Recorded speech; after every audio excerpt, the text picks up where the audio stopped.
All right. This is April 10th for Art 170. And I'll give everybody until Sunday, I guess tomorrow, to turn in all the rest of their midterms. Whatever assignments you guys have. Some of you have already sent out your grades, if you've got your midterms done. And overall, um, the people that are doing the assignments, you're getting pretty good grades. So just make sure that you turn something in to me, and we'll take it from there. But yeah. Um, Meanwhile, today, unless if anybody has any questions about midterms, we can move on to what we're going to be doing today on comic book coloring. No? Okay. Silence is golden. Let me share my screen with everyone. Here, let's see here. Up. Screen share. Screen 2. Share. All right.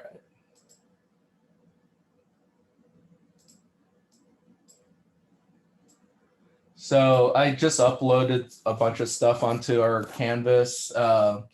In here, you'll find the comic book coloring tutorials. I've got part 1 through 4. I need to apologize ahead of time. I think for videos 1 and 2, the volume is really low. I think I was not close enough to the microphone at that point in time, but so you might have to turn up the volume a little bit to hear it, or maybe do headphones or something. But from 3 and 4, I think the volume's okay. I have examples here on pretty much this image right here of this girl hugging a robot. I took this from a black and white drawing and took it all the way through finished coloring. And let me show you a little bit of the examples that I just was collecting here. This is some reference that I uploaded onto our Google Drive, and we could go over it real quick here. The process is pretty simple once you get the hang of it, but basically we create these things called flats. So we take the line layer, okay, and we set it on multiply and put it on the very top, okay. So then you can basically see through anything that's white, and anything that's black is going to pretty much overpower anything underneath it. So then now you have like a black and white image on the top layer, and underneath it you create, the first step is to create what are called flats, and it's just flat coloring. And the reason why you do that is so that you can go in with the magic wand tool in Photoshop and select, like, if I wanted to select Superman's red S right there, right, then you just hit the magic wand on it, it'll give you a nice flat selection really fast. And then if you wanted to put shading or something like that, you do it on a new layer on top of that. So you always want to keep your flat layers flat so that you can always go back and select it again. If you start painting right on top of your flat layer, then next time you select your flat layer, you're gonna have to like select every single value and all around it. It's not gonna be a clean selection anymore. But this is how comic book artists have been doing it ever since they started doing digital coloring. And to some extent, within the flat layer method, it already looks pretty good. like this kind of looks like how comic books would have looked back in the 70s or the 80s, before digital coloring. but you can see once you get the flats, then you can actually add in shading. Like this artist here kind of did like a sort of cell vinyl animation style coloring to it, where this artist just kind of did this hard line shadow like animation. But I could tell right here around the fire, this artist also went in with a soft brush and just kind of gave it a little bit of glow around the fire. You kind of see like a little bit of soft shading on it, and this artist did it on the top there. Um, this is typical of what we'll see in comic book coloring nowadays. It's kind of this nice clean style where you can see like there's no detail here, right? But the colorist adding like all these highlights on the beard really add a lot more depth and detail to this image that wasn't there on the line drawing. So depending on the artist who's coloring the line drawing, they can add a whole lot more to it. Obviously you don't ever want to sway from the initial intent of what the line drawing is. Like if this person started, I don't know, giving him like curly beard hair or something like that, then it would kind of go against what this line drawing is indicating, which is the beard is tied on the ends and it's kind of straightened out, right? But this is a job all in itself, just a colorist for a comic book. um, you know this is like an example here of an artist going through a process. I think this is fan art because the level of quality on this seems a little bit less than pro, but it does show like here's the ink work that's black and white, and then here's the ink work with flat coloring. And oh, and by the way, I've heard this too. It doesn't pay much, but some artists that are just like coming out of school, some of their first jobs as comic book colorists is just to make flats. So that like then you make the flats, you hand it off to somebody else, and then they'll do all the fancy stuff. But the flats is so like it's like hard to mess up if you know what you're doing. So they're and they don't want to spend all day like making clean flats for themselves. So they'll hire somebody to make the flats for them. Then they'll take it from there. So there are possible avenues like depending on which level that you learn along the way. But yeah, this is flats, and then this person adds shading and effects to it. What I don't like about the shading and effects that this person did is it kind of looks like they used a lot of like dodge and burn to it, where you could see how the leg here just goes to a gradient into black, and that kind of ruins the line work. Like so that's another key thing to keep in mind when you're coloring your pieces. I think on my piece I actually took it a little bit too far personally. Like if I was going to go back, I would lighten all of my coloring so that the line work can pop out a little bit better. So that's something to keep in mind is depending on the effect that you're trying to go for, if you overpowered the line work, sometimes it can hurt the image, right? Because a lot of the line work is really nice for comic books, right? Here's more examples of flats, as you can see on the left there.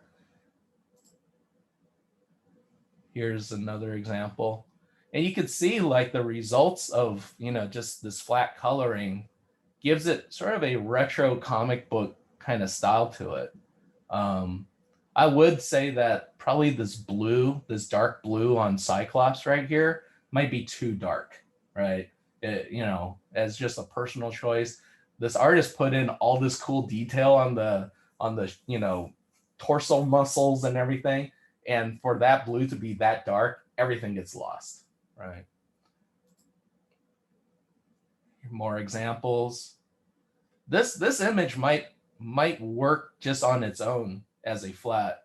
Um, I could see the artist coming in with like a shading layer of just like some shadows, and maybe a little bit of highlights, but this is already, the flats will get you past 50% there, right? Um, but as always, there's a saying: the last 10% is like 90% of the work.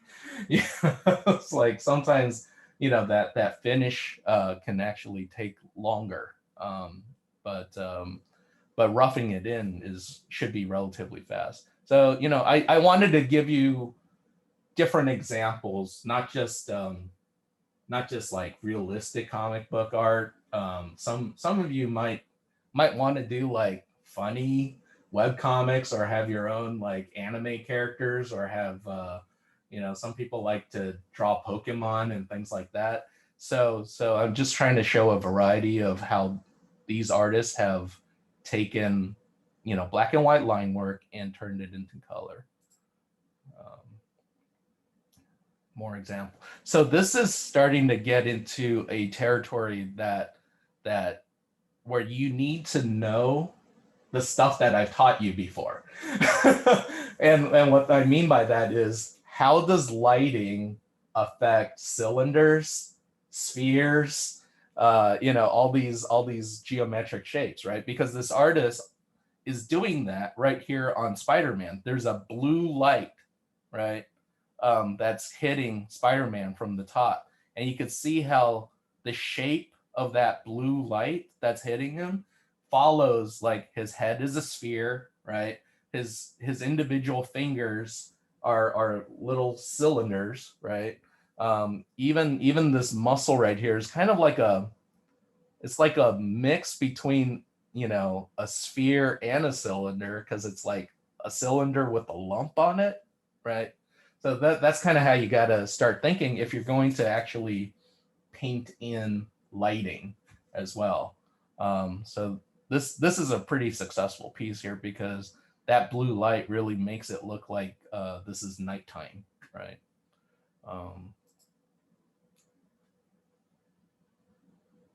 Here's some examples from X-Men. Again, you don't want to overpower any of the line work. And you can see this artist is able to control their value range enough where you could still see the line work and the cool details that are in the line work, right? Same other examples here. This artist tends to, let me see, all this stuff looks like it's a very light value. So it's as if this artist took like what would normally be painted as gold for Judge Dredd, and you lighten it up just a little bit, so that the line work can pop out a lot more. Because if you've ever seen, gold, like sometimes gold can actually look very dark, and saturated as well. This is like a very simple example, and probably closer to what I would expect from the class here. Like, I'm not expecting the class to make like this masterpiece necessarily, but some of you are pretty advanced, so perhaps some of you can do it. But like, I'm kind of expecting the class to kind of operate on like probably like a portrait level, or something, whatever the subject is. So the assignment is, take something out of your sketchbook. Okay, so if you're going to be everybody should be drawing in their sketchbooks already, right? And take an image out of your sketchbook and colorize it. Get some color over it. And usually within the sketchbooks, we tend to draw black and white. So that's why I chose that. Any questions so far on any of this stuff? It's really cool. Like, to be, I don't know if any of you have ever wanted to make your own personal like web comic, or your own kind of like comic book style illustrations. It's really popular. Like, even if you're just making prints so that you can go to, I want to say conventions, but once conventions come back around, we could go to conventions and sell prints and things like that, and set up a booth or something like that. And it's really fun. And doing things like comic book coloring, obviously people will pay more for a piece that's been colored versus a black and white piece. So it does add value, and learning this is going to be helpful. Um, oh, something I wanted to say about this. So you could see this artist really kept all the colors, like not only did this artist keep all the colors very light in value because the line work pops forward so much, right? But this artist also was able to design the entire page around a similar color palette. You know what I mean? So like everything here, like let's say this building is gray, right? But because it's in sort of this desert kind of setting, and because maybe the time of day is affecting everything, like with the kind of warm light over everything. So the gray is a warm gray, right? All these colors are harmonious with each other. They're all analogous colors. So that's something also to keep in mind, because it could have been very easy. Keep this in mind. See, there's trees down here. It would have been very easy for this artist to go in and painted these trees like the greenest green that you've ever seen, right? Like as green as this plant is back here, right? But this artist decided, I'm just gonna mute it down because I don't want your eye to, this picture is not about those trees. This picture is about this big red monster right here, right? So that's where I want your eye to go. So I want your eye to go to sort of the point of most saturation, or the point of highest contrast. So that's the idea behind that. So you got to, when you look at this, think about the choices that are made. It's not always so easy. The answers aren't always so easy. Like dirt is brown, bark is brown, leaves are green. It's you got to play around with sort of a certain range of it, and color is difficult. And so my first step in learning color is take photographs and color pick off of photographs. Because with any photograph, right, especially if it hasn't been tampered with too much, but if you find a photograph and you like looking at the colors on that photograph, then that's a good starting point for you to start color picking off of that photograph and use that as a base. And then from there you can start making choices like, ooh, I want the red to pop out more, so I'm just going to take that red and make it a little bit more saturated. So then you can start making choices, right? That's the idea there. You can see like on this color palette here on the right hand side, because it's night and this artist wants to keep the colors kind of subdued, because again, you could go like, well, it's night, so sky is dark blue, and everything's like really saturated and dark, but then that would ruin all this line work, right? So you got to look at the value of this stuff and realize like it's actually, the colors aren't actually that dark, right? They're just dark enough to convey that it's nighttime still, but and everything's got sort of a bluish tint to it. Like none of the warm colors are that saturated, and actually a whole lot of the colors aren't that saturated, right? So that's something else to keep in mind. Sometimes overly saturated colors can overwhelm your line work as well, because our eyes will tend to go to whatever is red or super saturated. This artist went the other route. They went super saturated on everything. So it is a choice at the end. Any case, so these are some examples, and within our thing for today, yeah, not only do I have the JPEG file, I also have the PSD file on there. Um, any questions so far on any of this stuff? It seems pretty straightforward, right? Um, let me let me see about finding something cool online maybe, and I could I could do a quick example right now. Find something, and I could show everybody how I would approach it, sort of in a truncated way. I know I tend to go pretty long form on my tutorials on YouTube. Apologize for being too verbose there. But I just wanted to make sure I covered all my bases and my hotkeys and all that kind of stuff as well. And also explain why I'm doing the things I'm doing as well. So,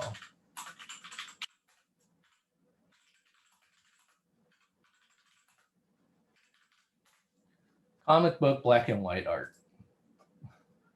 So, I could just find like a simple piece right here. Anybody have any preferences on any of this stuff? Somebody speak up. How about Spawn? Spawn. Okay.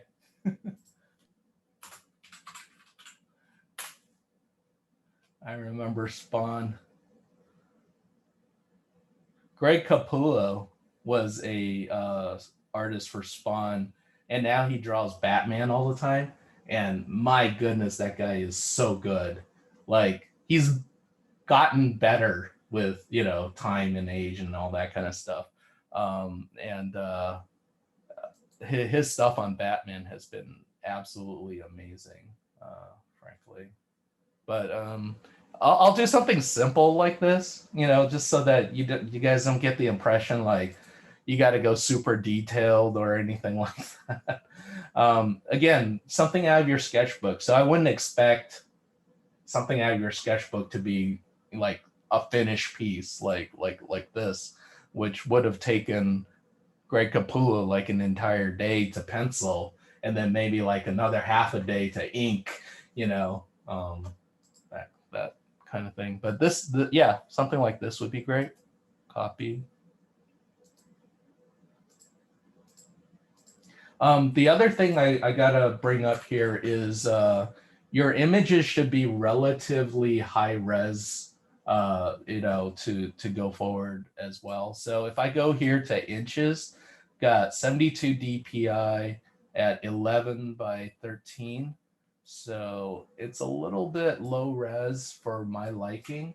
And the way you can tell is you just kind of zoom in on it until it starts getting pixelated, and if it starts breaking down in pixelation, then it's like, okay, before I start on this, I want to make sure my line work stuff is as high quality as it can be, right?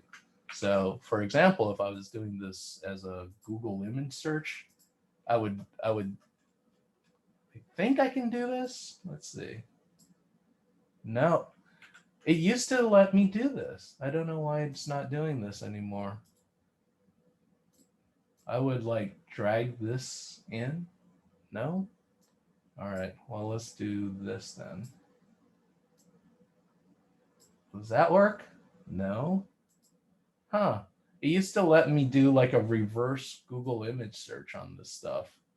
I don't know why it's not letting me do that anymore. Maybe under settings, because I tried also doing that and it wouldn't do it either. Oh, I haven't messed with settings yet. okay. I don't know. Advanced search? I don't search settings. Let's see. Autocomplete, region. Uh, I apologize. Yeah, usually when you do like Google image search and you just drag it into that bar, um, it allows you to find a higher res version of it. Um, all right, well, Okay, don't do as I do. Do as I say. Hopefully your drawings within your sketchbook, if they're like an actual drawing, you just take a high res photo of it. I usually do that with like a cell phone, or if you've got an iPad, just take a picture of it with the iPad camera. But just try to take a high enough res image that when you reproduce it, it'll actually look good and not look blurry. That's something to keep in mind there. Um, what I'm going to do then is I'm going to do the other cheat way to do this, which is just go to the image size here, and I'm going to up the resolution from here. So I went to image size, and instead of sending it to DPI, I'm just going to make it 200 DPI and hit OK.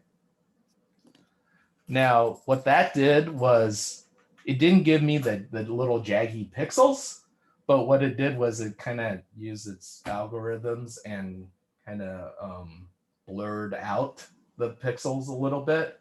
So it still will look a little bit blurry, but it's a little bit better. And there are some tricks that you can do. I could show you that real quick. You can go into filter and go to sharpen and go to sharpen edges. And yeah, you could just keep hitting sharpen edges until it kind of sharpens a little bit. But what that does is it gives the edge sort of a shimmering effect at the end of the day. But it does look higher res a little bit, but it is a cheat.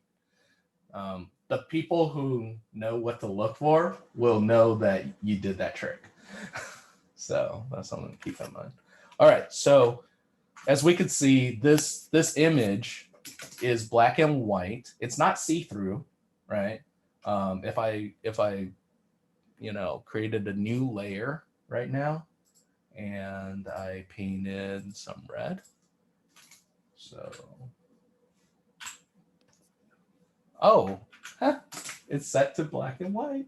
I don't want that. So what you got to do is okay, so when I painted down, you see, it gave me gray. I was like, oh shoot, this thing's still like as a grayscale image. So sometimes when you download stuff online, it's set to grayscale just to save space, I think. So what you got to do is you got to go to mode, and you can see how image mode, and you can see how grayscale is currently checked. You got to change it to RGB color. RGB is red, green, blue, and just change it to RGB color. I hit don't flatten. Okay, now let's do that again, and let me paint red on. Now it's red, so you see how that happened. Yeah. Okay, so what I wanted to show you is this black and white image is not see-through. And the way I show that is I take this red on this layer and I put it underneath this guy. You can't see through it, right? But in order for me to see through this black and white image, what I need to do is I need to set this thing on multiply. See there? Now, screen is the opposite of multiply. So what screen will do is all the things that are light will be opaque, and then all the things that are black are going to be see-through, right? Whereas when I go to multiply, all the things that are black are opaque and all the things that are white are see-through. So that's how you do that.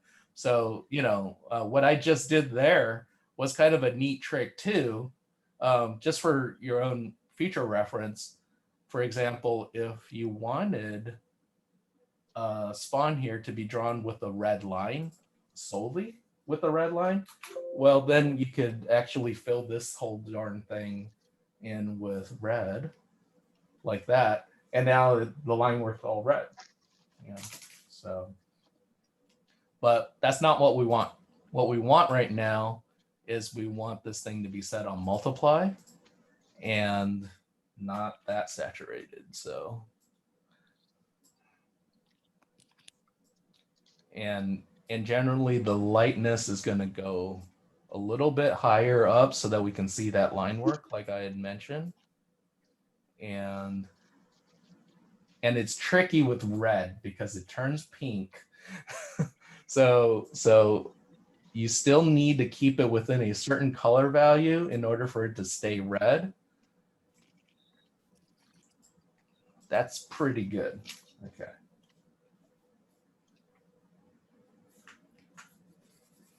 So I'm just gonna paint it in. And this is actually a good method as well to start off your piece with like whatever is like a background color. That way, when you paint on top of this to get your flat colors, you won't have any gaps. You won't have any gaps of like white that pop through, right? I've already laid in everything with the wash, basically, right? So from here, and usually what we'll do actually is we'll choose a different color other than red for this section. We'll probably want like the background color, for example. So let me just duplicate this right now and change it to like a bluish color so that I don't know, Spawn is he's out fighting crime at night usually, so a desaturated blue. And the reason why I'm desaturating that blue is I want the red to pop. And I can't have super saturated blue next to super saturated red because they don't work within the same color space. So if we look at Ariana right now, you could see within Ariana's color space that red light is creating this very saturated red on her. This wall right here is technically blue, but it's very desaturated, you see. So that's kind of the rule on these things. So thanks for that example. Okay, so now I'm just gonna color pick this red and delete everything. And make a new layer. So I've got a blue background, and now I'm just gonna paint in the red. And you can do it a couple of different ways. You could do it with a brush, like how I'm doing it right now. The danger with doing it with a brush is sometimes your brush strokes might give you something like this little gap right here that I just like slightly missed, and that doesn't look professional, right? So that's the danger of just doing the flats with just a brush. The other thing too is you have to be able to make sure that the brush you're picking has full opacity on it. You don't want a bunch of, light values. You want to keep everything at maximum opacity and value when you do your flats. You don't want any unevenness. The whole point of it is so that I can go back in and with this magic wand tool right here, color select, and it will automatically select whatever I have flat colored on there, right? Okay. So the other way, if you, it's weird. It doesn't feel like it'll save you time, but it actually will save you time if you get good at this. And that is use the magic lasso tool here. So you could switch this to polygonal lasso, and basically, if you mess up doing this, that's okay. It's a pain in the butt sometimes, and it's very easy to mess up while you work on it. But I'll probably demonstrate that now, not on purpose, but by accident. But basically, I am just playing like connect the dots here of coloring between the lines. And this is time consuming. And this is probably why my demo for you guys is very, very slow, very long. But But ultimately, this will probably save you time if you do it right. So my method on this is actually to select everything that's on the character first and then start cutting out bits and pieces from there. I'll show you what I mean. So instead of starting off with individual things, I am just selecting the entire character as a whole. And that's the time saver part of it. So, oh no, the line work kind of ends there. So I got to decide like how far do I start fading it, right? So probably around here somewhere.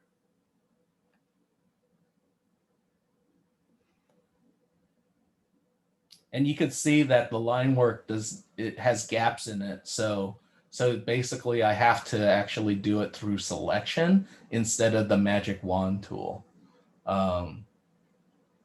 in this instance. Even this drool, I'm selecting around the drool. And this is a little bit tedious and kind of meticulous. And if you mess up, it's very frustrating. And I get that. Believe me, I've done it before. Why would you mess up? Sometimes if you click on 2 points that are very close to each other and you click on it fast, it thinks you're double clicking and it thinks that you basically want to close off the line. And so depending on where your position is at, sometimes, like if I make it all the way around the bin, I won't lose too much of the selection, right? But if I'm still back here, like around here when I was selecting, then it only selects like this triangle right here, So that's something to keep in mind. So.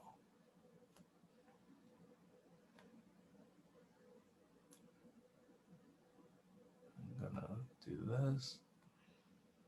Yeah. You probably don't believe me that this is fast because it's taking so darn long. But once you do it, it's relatively fast. All right. So this is my first, I select the entire character and then I'll just fill it in with this red color to start with. Okay. That way, if I mess up, I can always just magic wand this red and do it from there. Okay, the reason why this is fast is now all I have to do is, let's say the shoulder and the head. I want to select those out, from the red. So now I just select whatever is this head and I just cut out the head from there. See, I don't have to reselect the edge up here. I could just kind of, select around that because that's already been selected, So basically I've already cut out this thing out of construction paper basically. And now I just want to cut out additional pieces from that cutout. Okay. So from here, I can, after I have that selection, what I'll do generally is I'll hit Control J. I'll just copy it onto a new layer instead of cutting it out onto a new layer. Because sometimes when you cut it out onto a new layer, it leaves little gaps. I don't know why, but Photoshop's algorithm sometimes leaves little gaps in between things, especially when you zoom out. So I'll just copy it onto a new layer, which is Control J, or, Control J right here. And I'll prove that it's different because now I could just go to hue saturation, Control U, right? And hit Control U. And now I can slide and go, okay, well, his head is going to be, let's say this blue color right here, right? Like that. So this is how you save. This is the time saving part of it, right? Now we need to do the same thing for the body. And I'm not entirely sure where the cape ends in this drawing, but this artist has kept things very ambiguous. Like that. And now I hit Control J again, Control U, and I kind of want it to match the head, right? Like that. So now I'm on my way to do the flats on this guy. So now we can go even further down the detail because Spawn's, I don't know what this is. What do you call this? The white part of his mask? Yeah. Whatever this thing is generally whiter. So, and I have a little bit of a guessing game here that I need to do on where this ends because the artist wasn't entirely, clear on that. But so now I have that selected from the blue layer. I hit Control J, and now I can lighten that part up like that. And then from there, you might want to, do the eyes. So from that, so you're pretty much like I don't know, it's like eating an elephant or something. You just cut it down into smaller and smaller pieces, right?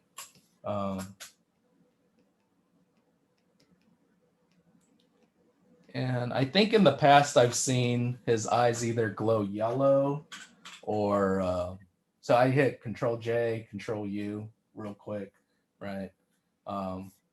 So I can either have his eyes glow red to kind of match that, or I can have them be kind of yellowish. Yellow. Yeah. It's pretty You cool. have your primary color scheme going. Yeah. Not entirely sure like what these colors are going to be down here yet, but I just kind of what I did here, just so you all know, is I over selected, and then later on I'll come back in with the gradient on the background to kind of blend it into the background. But it's better to have a little bit of overlap. It's better to have a little bit of overlap so that you can take away from it rather than to not have enough, and then you see that edge of the line very clearly. That's if we want it to fade, but I think the artist left us no choice but to have a fade here because this line doesn't just easily end right there, right? So, but you guys, any questions so far? Like, this is pretty clear, right? The other good thing about all this too, you probably want to make sure here that the you can label these bits if you wanted to, or you could just flatten all of it at the end of the day. I think this is enough on the different selection points for now. That we can start off with, unless if there's anything additional that we can see here on the character that might be a different color. Maybe the chest has a little bit of this white color on there, so I believe he had some kind of a design. I'm not sure what the design was, but I think he had something here that matches that part. Control J first, cut it out, and then Control U. So lighten it so that it kind of matches that part on top. Like that. And then after I've got all of these, you could do it the safe way or you could do it the not safe way. The safe way is you take all of this and you select this part, line work excluded, right? And then you just group it by hitting Control G. And that way I always have those on separate layers if I need it, right? And then I'll just go down on the group, drag it down to the group, and go to plus. And this one, I will hit Control E, and it'll just merge everything within that group. Now I can hide the other stuff, and now everything is on this group. And the whole point of doing this was so that I can come in now with this magic wand tool, and at any point I can just go, I want to select that, and it does this nice clean selection of that cape, right? Select that, nice clean selection. You know, I go in here and I want to select the eyes. I hold down Shift, select the other eye. Now the eyes are selected, right? So this is the sort of, and believe me, you're going to need to do this as you go, because, you know, once you start doing the complex shading and all that kind of stuff. Hello? Oh, sorry. So let's do some highlights here on this cape. How about that? We can do that. So I want to now go onto a separate layer, having this selected. Sometimes what I'll do is I'll actually copy this up on top and hit Control J. And then I'll do that clipping mask painting method that I showed everybody in the past. So I'll just make a new layer and make a clipping mask, hit Alt and click between the two layers. And now I can paint in my shadows. So it's up to you if you want to have the edges be soft or the edges be hard edge, like, you know, like animation. I think in this instance, I want to keep my edges relatively crisp and hard, because I'm seeing the line work and it all looks like shards of glass. Everything's triangular. So I think it's good with like sharp coloring. In that instance, then I will pick a brush that has a hard edge on it instead of a soft airbrush, right? So I'm just going to select this, and I'm going to select like a darker color, right? And less saturated. So if I go to the left, it becomes less saturated. I go down, it becomes darker. So darker, less saturated, somewhere around there. And if you look at your colors here, you go, this is what I currently have selected. This is where it was at. Okay. I hit OK. And now I can paint freely, right? I can paint, but I still want to paint relatively flat, because even within here, I might have additional details in painting or whatever, but, and you want to be able to kind of group together.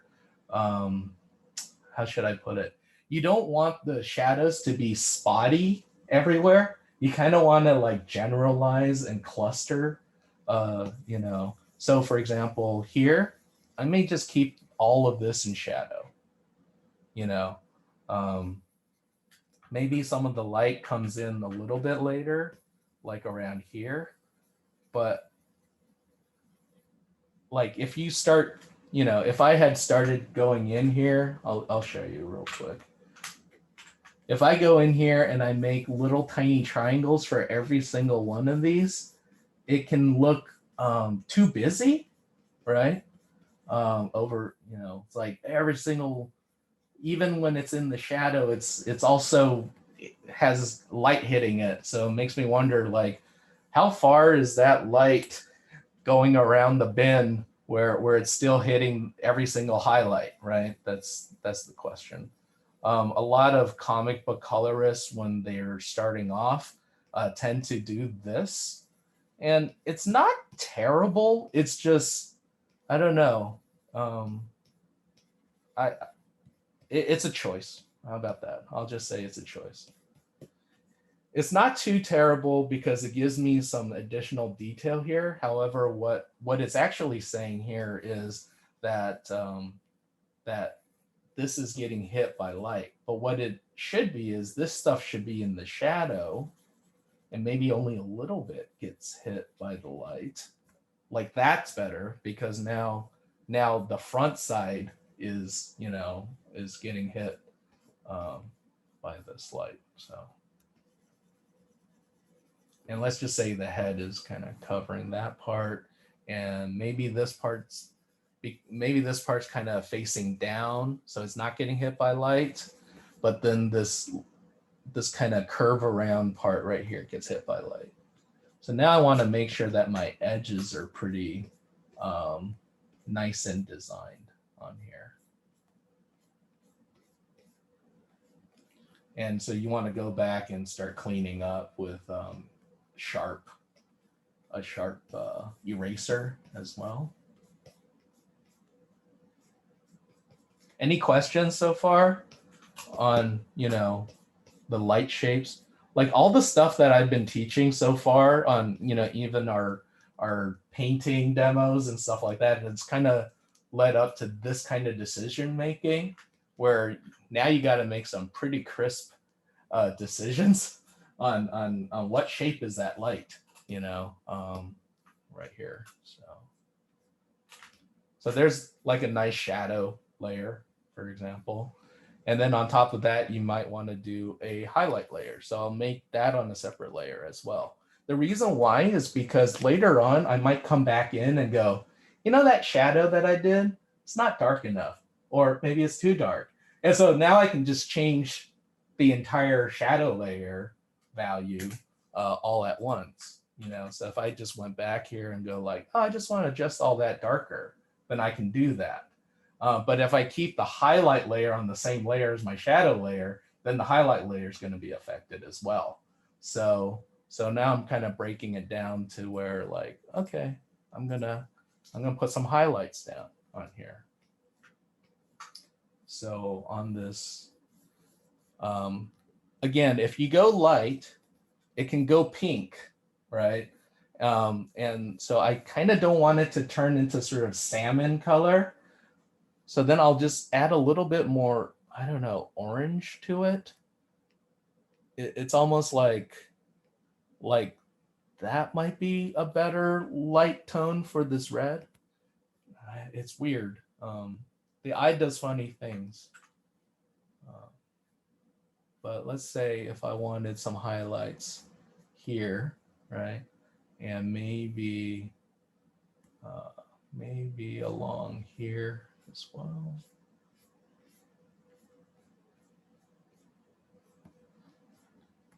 Maybe just on the edge right here.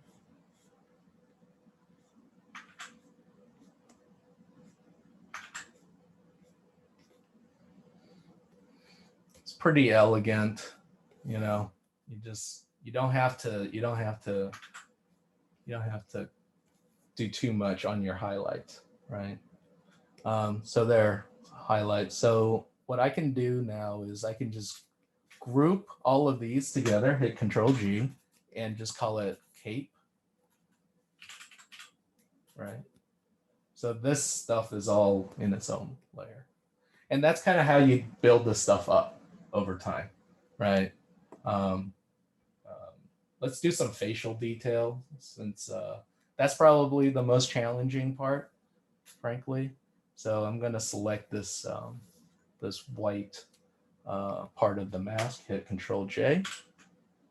And this is probably where you'll have like the most unique shading on this character.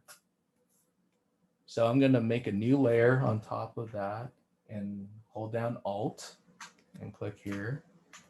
And so now I'm zooming in and I'm just going to start off by color picking whatever's behind here. And let's go a little bit darker for the shadows. And I went a little bit more blue as well. So now I want to paint in the shadows. Anybody have any questions? Please inundate me with questions. Or if I were to do this on Procreate, I would be able to like this is possible in Procreate also, or? It is. It is.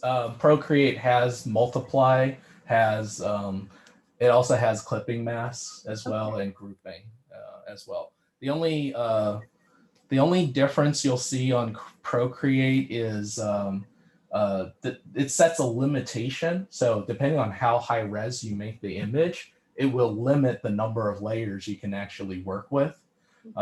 So in that instance, if let's say, for example, if suddenly it goes, you're running out of layers, well, then you're going to have to reduce the image size resolution. So.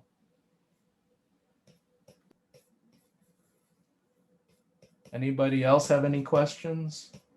So this is where I can like add in facial details that I know exist on a person. So maybe some crow's feet, wrinkles around the eyes there, you know. So this is where the colorist actually does a little bit of painting, you know, going on here. Maybe there's some wrinkles within the brow that wasn't necessarily within the line work, but again, you gotta kind of make it blend into the line work a little bit to, because otherwise I'm pretty sure you'll eventually get like a, if you did this to somebody else's line work, it's fine when you do it to your own, but if you do it to somebody else's line work and it kind of ruins the initial look, they might get mad at you.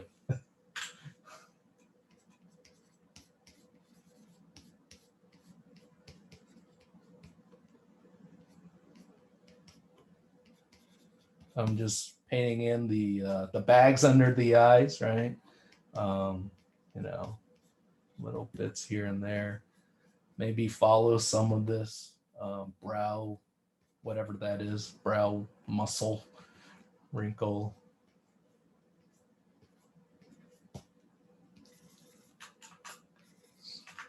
So let's say that's kind of what, you know, and I know that there's a temple on a human head right here. There's like that temple ridge.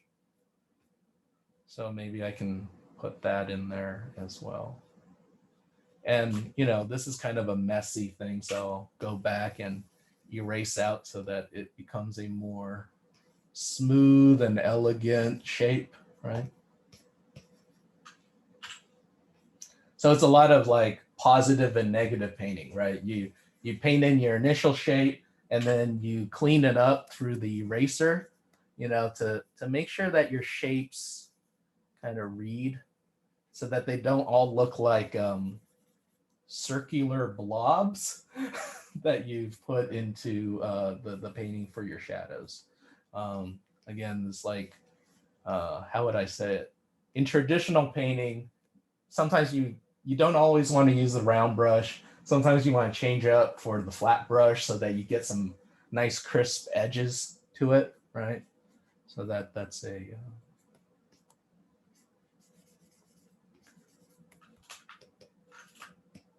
and again, like once I start sculpting like this, and it does feel like I'm sculpting because I'm like giving it a more chiseled look, right?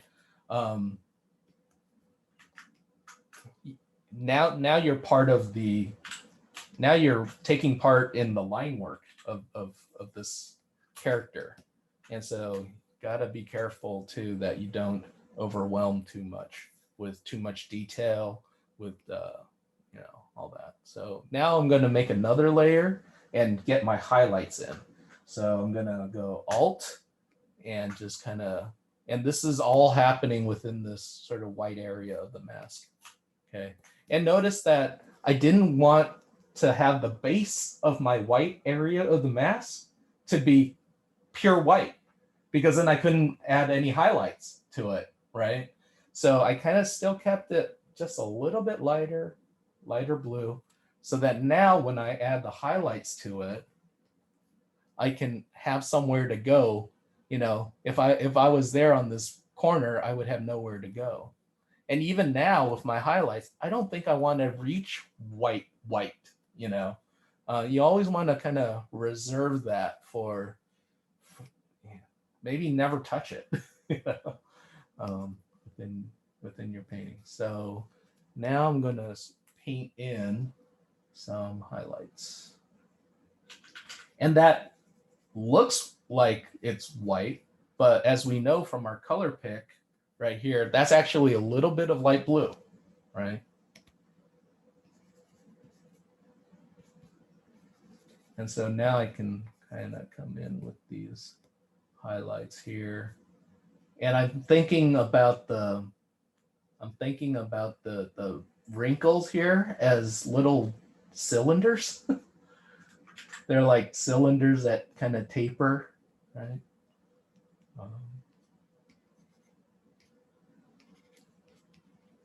Any questions about these highlights? You might want something on this cheek right here and something on these little cylinders.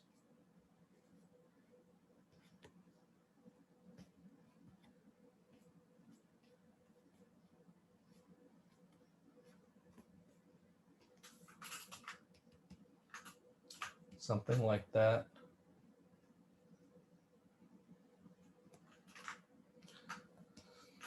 You know, and you probably would want to do similar things to this blue part of this mask, because the way this artist indicated the ink work here, you know, with this sort of skull-like face on here, it's indicated that he's being rim lit, right? He's being lit from, you know, lights coming around from the back there. So you may want to really emphasize that highlight part of it. So I'm just gonna okay, so that was the white part of the head. Hit Control G and go. I'll just hit. I'll just call that mask part. Okay, and then I'm gonna now pick this bluish part here. Hit Control J, and this is the other part of the mask.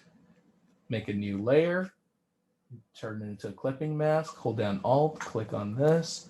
And now in this instance, I'm not going to start off with the shadow because there's a whole lot of black ink already happening. So all I may have to do here is just add the highlights, whatever is the color of the rim light that's hitting them. So for example, if it's a yellow moon, or, you know, like a pale yellow, that could give it a slightly different color than all this blue that I have going on right here. So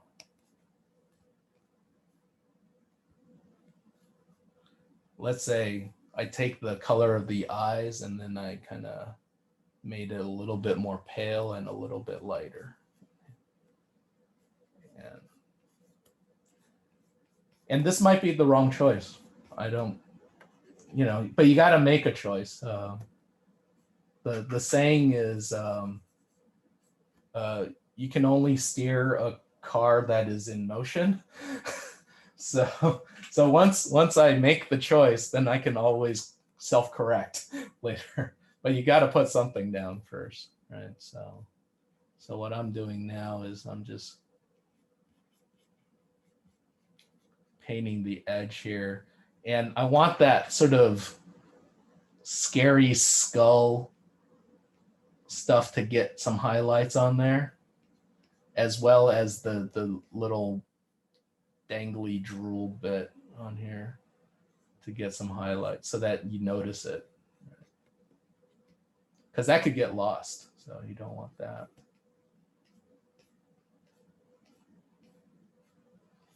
And we know, like, whatever, if it's moonlight, it's coming from above, right? So something like that. And now that I've done this, I know that I actually need to come back here where I have my mask layer and actually add in the moon rim light as well. So I'm gonna go back to this layer with my highlights, and with this yellow, I'm gonna paint sort of a yellowish moon kind of thing on the outside here. So it kind of connects it all around. See that? I don't need any on the inside, but just on the edge right here so it matches like that. See? Let's go back to here and finish off whatever highlights I have here. Down here as well, whatever shapes. You know, maybe a little bit on this shoulder. Oh, I don't have that selected, but that's okay. Any questions? You can see how this is taking shape now, right? The last thing that I'll probably do here is put a gradient down here, and I can, when I'm all like finished and done with, like, I'll usually then, you know, make sure the background's nice. The background's actually a place where, as a artist, you can do some fancy painting if you wanted to. You could probably, I could cheat if I wanted to. What do you mean by that? Well, let's see. Where is Spawn in New York? Where is he at? I don't know. I don't remember. Let's go Chicago. Chicago night. So this is my cheat, and I kind of want something that's not too busy, but kind of shows off like the city, you know, a little bit. You know, something simple too, like that would be fine. Copy image. And I'm just going to put this in the background. So I'm going to hit Control C as I have this background selected right now. Control J. I'm sorry. And now I'm going to hit Control V, which will paste in that picture of Chicago. And I'm just going to enlarge it back here. Something like that. And yes, this is totally cheating. I'm not gonna lie. I don't like how this building comes right out of his head like that. It's creating this weird tangency that makes it look like he's got like a unicorn horn behind him.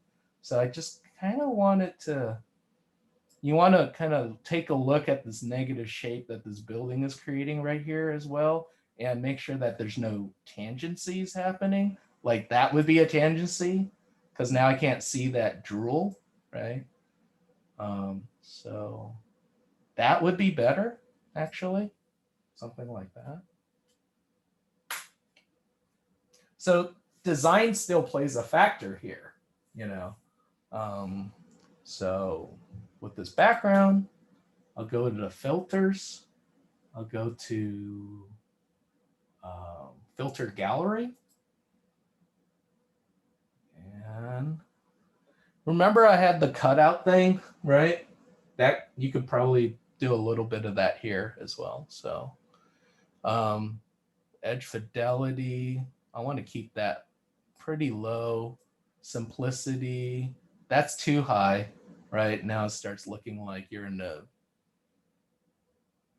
abstract world, but something like that might be okay. And number of levels, not bad. Hit OK. So I've got some buildings behind them, and the ones that look, okay, sorry, the ones that look too phallic, you want to repaint those. So you want to turn those into buildings again. Something like that.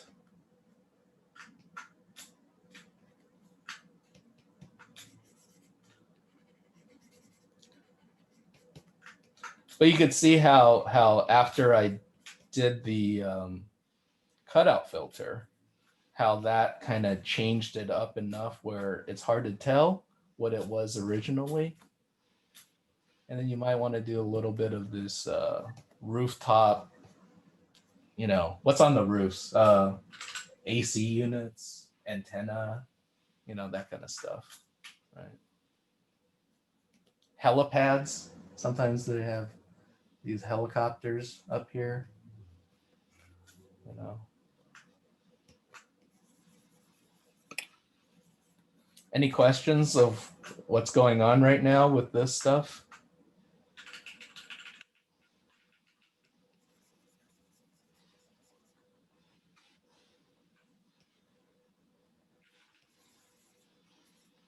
Let me fill this part in, actually. Oh, sorry, let me minimize and then maximize again. It did that thing again where it thought I was holding down shift when I wasn't. I think this is just the mountain back here.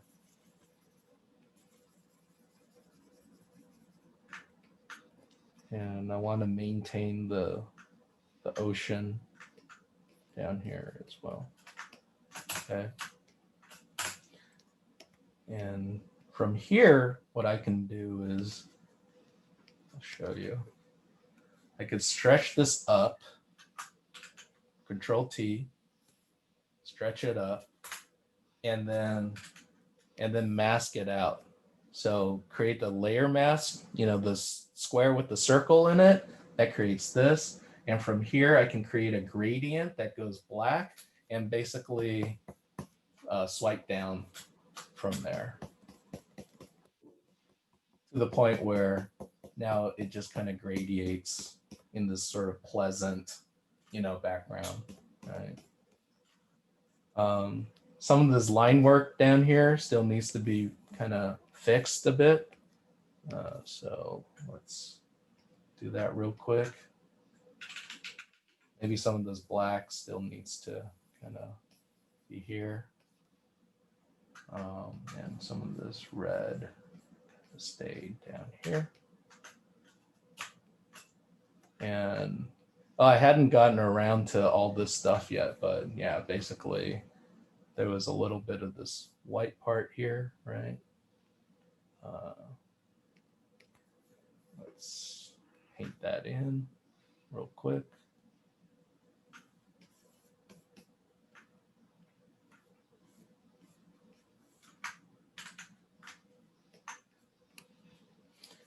Questions? Any questions? How did that little bottom part end up disappearing? Because it was there initially. Which one? The oh, it's just painted back in. Yeah. This part? Yeah. I just painted over it. I just like see, because when I put in the background image, I put the background image over our flat layer. Okay. That's why it disappeared. And then now I'm painting it back in. But once you are finished with doing all the, you know, highlights and shadows on your flat layer like that, then it will look something close to that, right? The signature kind of fake went away, but the other way to kind of do all this too is on a layer up on the very top. You just do a gradient going upwards as well. Like, I don't want you to look down there. You know, that's what that's doing, right? I want you to just look at his face and look at, you know, I've got a cityscape in the background, something like that, right? So any questions on this? It's pretty straightforward on sort of comic book coloring, keeping your layers organized. Let's see, Control G here, call it head, right? Technically the mask is in the head, but you know, there you go. But this is sort of the overall you know, idea behind comic book coloring. And you'll see my other demo, you know, in the I'll also post this onto our, you know, onto our thing, but yeah, you can take a look at my demos as well. Next week, we're going to get started on some hard hitting illustrations. Next week, we're finally going to we're really going to do something challenging, and it's going to be several weeks worth of stuff for that illustration. We'll start off by doing thumbnail sketches, and then we'll take it to a black and white painting, and then we'll turn that black and white painting into color, and definitely look forward to that. It's going to be awesome. It's full illustration basically, and I'm doing the illustration in the sort of the style of a Riot, which is a video game company. They actually hire a lot of illustrators to do their promotional material. The cool part about illustration and key art stuff is that you don't have to design the characters. The characters are already designed for you, right? All you have to do is to put them in a really interesting situation and pose and cool effects happening behind them. Um, you know, let me just show you real quick, just so you have a taste of what I'm talking about going, into next week. Basically, it's a completely different assignment than this comic coloring tutorial that I just showed you. But you could use elements of this into helping yourself out with those. But let me just show you real quick on sort of this, this kind of illustration, where you got a character, you've got backgrounds, then you got the full range of stuff. Now, these are done by industry professionals that have, been doing this for a long time, but these are absolutely beautiful stuff, right?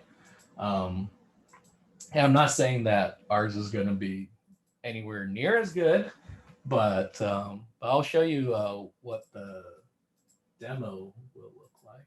Let me show you real quick.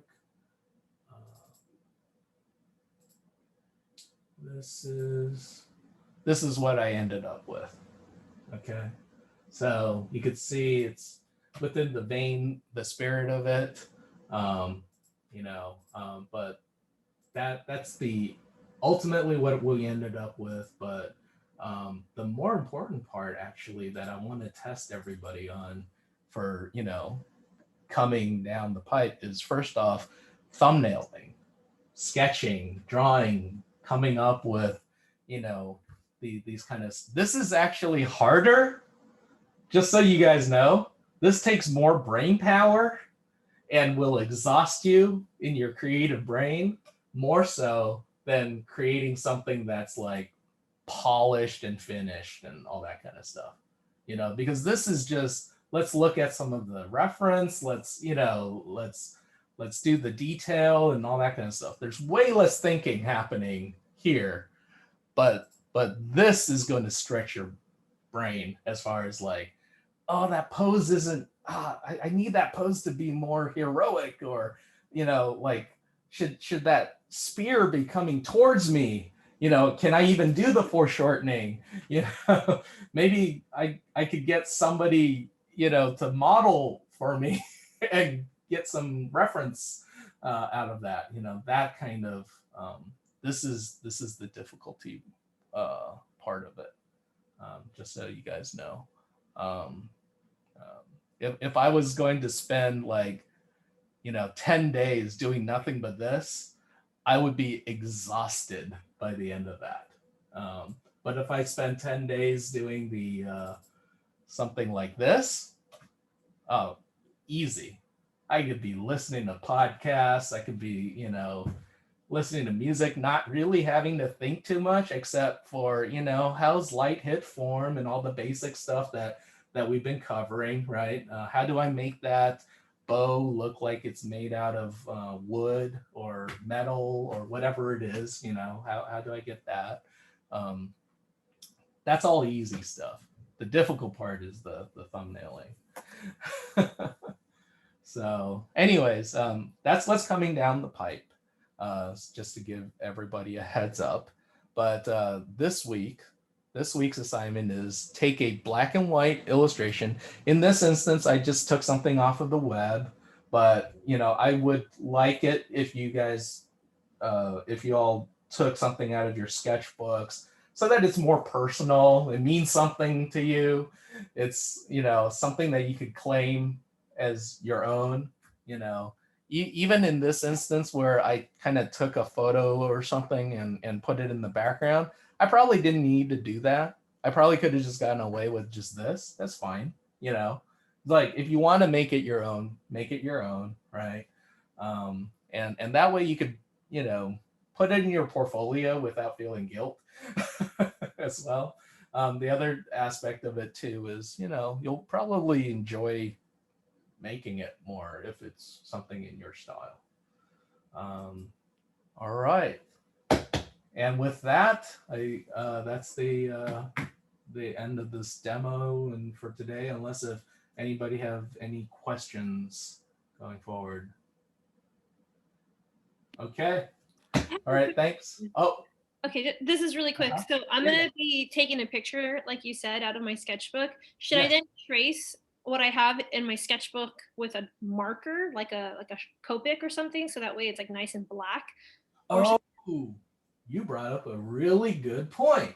Okay. Sometimes stuff within our sketchbooks is done in pencil, right? So how do we take a pencil drawing and turn that into like a nice ink drawing? Thanks for bringing that up, actually. Let's do this real quick. So let's say, let's just pull something up. Comic book pencils.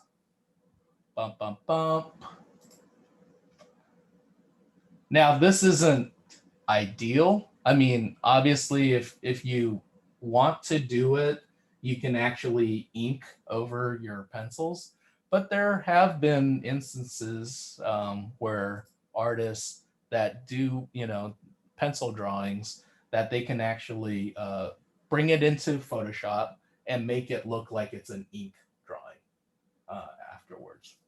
So you want to start off with something fairly high contrast, but when something's this noisy, for example, I think it really needs, if something's this noisy, I think it really needs some ink work, but you could try it with that, but it won't be as successful.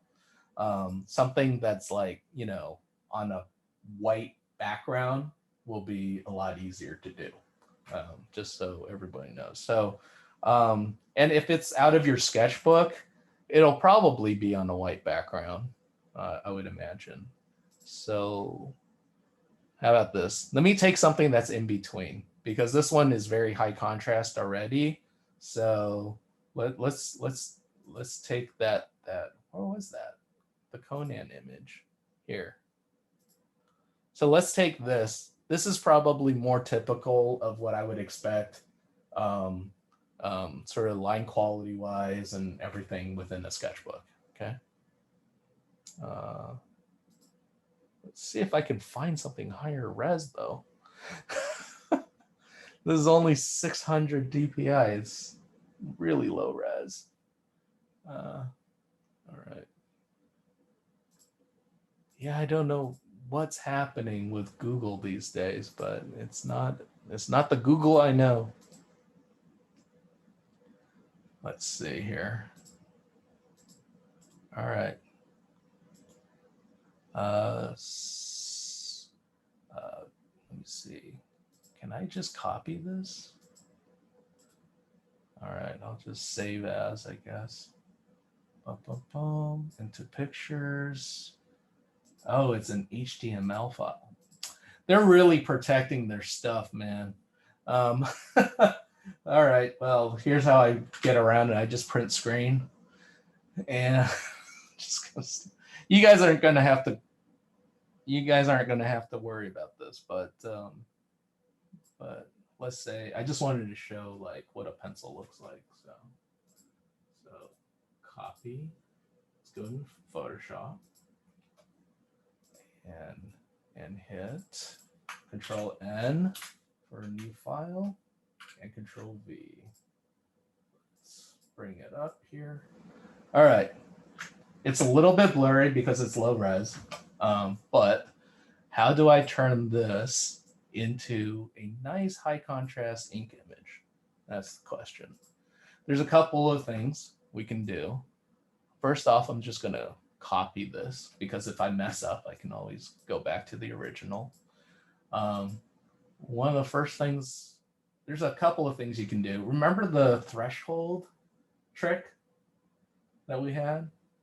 That could be one of the tricks, right? Until, you know, you get something there. So that's one way to do it. But this one has a lot more, let's say a lot more gradations, and I'm losing a lot of detail when I do this trick. And you don't want to go that crazy because you just, I don't know what that is. But this will get you a little bit of the way there. But another way to do this is actually through image adjust levels. So then when you pull this thing, this little triangle on the left, when you pull that down, you can see the darks getting darker. And when you pull the triangle on the right towards the left, you can see the highlights getting lighter. And at some point, you'll find something in between that you'll be happy with. And it's okay if you have some gray spots in there, you know, that's fine. But I just wanted to keep it relatively, you know, black and white and maybe a little bit of gray, right? Because I want to see the color. If the whole thing was gray, then it's going to be affected by the color the whole time. So there you go. And then from here, that's high contrast. And now from here, I just set that to multiply, and then I do the same stuff that I've been working on. You know, just fill it in with this tan color, maybe lighten that a little bit, right? And from there, I'm just gonna start, I don't know, start playing, you know. Like with the comic book colorist, the first thing is the panels. You want to cut the panels out. So I do that with this marquee selection tool. So at least I'll have these panels all clean, right? Something like that. And then paint on top of that, panel by panel. But in any case, it's not too bad. I mean, even though you have some kind of blotchy grays in here, if you painted underneath that, it wouldn't be too terrible. Okay. Does that answer everybody? Yeah. So just up the contrast using levels, and that should get you most of the way there. Cool. All right. Well, thanks everybody for today's class. I'm gonna go and have some fun karaokeing. Hello. All right.